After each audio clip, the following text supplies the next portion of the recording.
আসসালামু আলাইকুম রহমতুল্লাহ।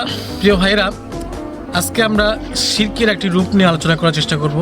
এই যে আপনারা দেখতে পাইতেছেন, এই যে দেখেন,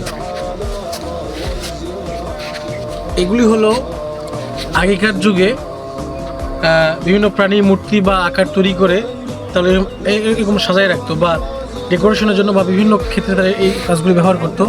কিন্তু আজকে ওই অতীতের বিষয়গুলি সেমভাবে আমরা বিলবোর্ডের ছবি, কাগজের ছবি, পোস্টারের ছবি সহ বিভিন্নভাবে সেটি আধুনিকায়নের ফলে চেঞ্জ হয়েছে। তো মূলত এটি একটি শিরকের একটি রূপ। কারণ মুহাম্মদ সাল্লাল্লাহু আলাইহি সাল্লাম বলেছেন, কিয়ামতের দিন আল্লাহ রাব্বুল আলামিন যাকে ইচ্ছে মাফ করে দিবেন, কিন্তু তিনি শিরকি গুনাহ কখনো ক্ষমা করবেন না। এখন আল্লাহ রাব্বুল আলামিনের একটি নাম হলো মুসাউইর, আকৃতি দানকারী। যখন কোনো মানুষ কোনো প্রাণীর আকৃতি তৈরি করে, তাহলে সে আল্লাহর কাজের মধ্যে অংশীদার করে, আল্লাহর সাথে শিরিক করে। এমনকি মুহাম্মদ সাল্লাল্লাহু আলাইহি ওয়াসাল্লাম আরও বলছেন, যদি কোনো ঘরে প্রাণীর ছবি বা মূর্তি থাকে, সেখানে আল্লাহর রহমতে ফেরেশতা প্রবেশ করে না।